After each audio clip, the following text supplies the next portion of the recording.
It occurs to me that esteemed audience hasn't been stalking you and reading everything about you online for the past week or so. So if you would, just to get everybody caught up to where I'm at, if you could give esteemed audience a little bit of an overview of your background. Thank you.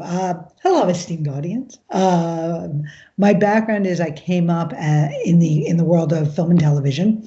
I have been a studio exec. I have been a network exec, and what I am perhaps best known for is my producing roles. And I've done a lot of science fiction, episodic television, which includes Haven, Dead Zone, Dresden Files. As you can see, there's a sort of theme in those. I did Missing as well, which starred Vivica Fox for Lifetime. And during that same time period, an overlapping point in time, which was actually during the writer's strike, I had always said I was going to write a book one day. I was going to write the Great American Novel. Excuse me. The Great American Novel. And I sat down during the writer's strike. There was no work. And I sat down and put pen to paper, and that became the first novel I wrote, which was called The Carousel. And, you know, I kind of wrote it for me, and there was no pressure because it was sort of one of those, well, can I do it? Can't I do it? Wound up published, wound up winning a bunch of awards, which was lovely. And the writer was born, you know, or the writer, I should say, was probably freed. I think we are, those of us who write sort of need to write, and the writer was freed during that period. And then I began balancing both the producing and the writing. Had you always been a reader, I assume? Yes. Had you had aspirations to write prior to the writer's strike, fiction as opposed to for film? The answer is yes. I mean, without question. What got me through all the years of school was an ability to write. You know, so you could always sort of, you know, as essay-oriented classes were a gift. It was like, oh yeah, I can do an essay on that. You know, so the ability to write is always what carried me through.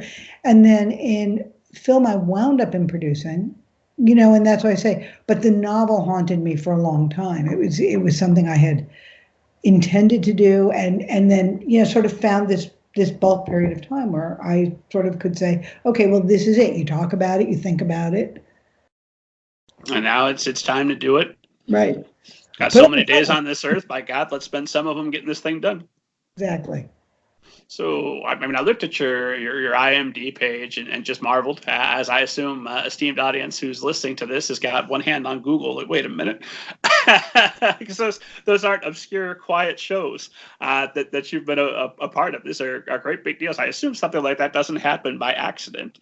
Did you start off with a clear goal of I want to do television, or where did you start in your creative journey?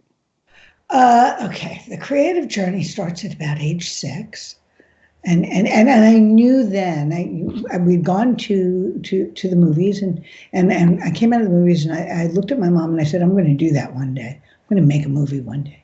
And she said, as mothers do, okay, if it makes you happy, keep going. So I kind of had this absolute tangible, and I say tangible because it was very real to me that that's what I was going to do. I was going to go out and make movies.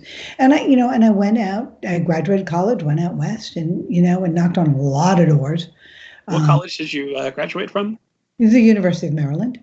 Okay, so not surrounded by, you weren't hanging out summering with Steven Spielberg and Francis Ford Coppola. Sadly for me, no. It would have been a lot easier.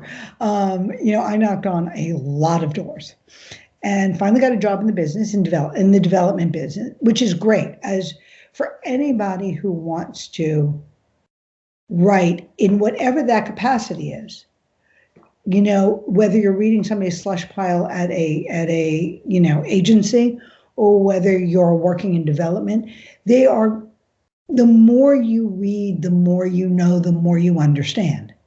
And the first script that I was paid to read, which was, I was paid, $40 a script to read them and write them and, write them up and all of that. How long did that take you to do? I read very quickly. I don't type anywhere near as fast. So that was a slight problem. There's, but, it was, let's just say you needed to read an awful lot to make your rent. Okay. And It was. So we're talking $40 for what, 5 hours, 10 hours? Oh no, I was probably faster than that. I would say it was about probably the average one was probably about somewhere between 3 and 4. Okay. So, you can knock off 2 to 3 a day depending on what they were. And now you're at the bottom portion for people who may not ever have done any kind of reading for someone else is always about your opinion and why. And by the time you read your 50th script, you would revise your first script's opinion because, you start out sort of on this, well, I mean, it had lots of promise and, but you learn things that don't work. And you learn. I read a wonderful quote, and I wish I could remember who said it, but I don't.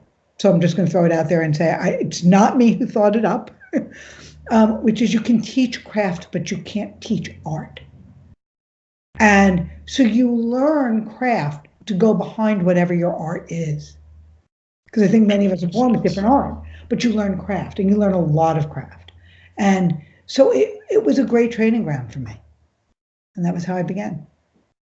And so I assume that carries through now into your fiction work, where you start maybe to tell a story one way and you say, nope, I've read 40 failed versions of that, or hundreds of failed versions of that. I know that's a pitfall. I know that's a pitfall. So let me go straight down the center. Well, or is it not get that easy? No, but I think what happens is so many, our lives inform what we do. And so when people read the Carousel, the most repeated refrain about my writing was people would say, it was kind of like reading a movie. It's kind of like watching a film. And I would laugh. And and it took me a long time to understand what it was about my writing that made people react that way. I mean, it made perfect sense. I had a big film background. And then it took me a very long time to identify it. Why do you think they're having that reaction? Because I tend to write foreground. Television's a very foreground world. Whereas you'll read other authors who will go into a lot of description about different things and this and that. When you work in television, or film, it's you don't get that extra dimension. So, as I used to say, when you'd read the stage directions and the stage directions would go into some big thing and you'd say, am I supposed to run that as along the bottom of the screen so that people at home know? Or do you want to tell me what you want to see? And, and you realize that, the writing, what that's done is it creates a world in which when I will talk about my writing, I'll say, well, there's this scene. Somebody else might call it a chapter, somebody else might, everybody has different language. For me, it all comes from those years. And all of that reading is that there's a scene. That's how I see how I write.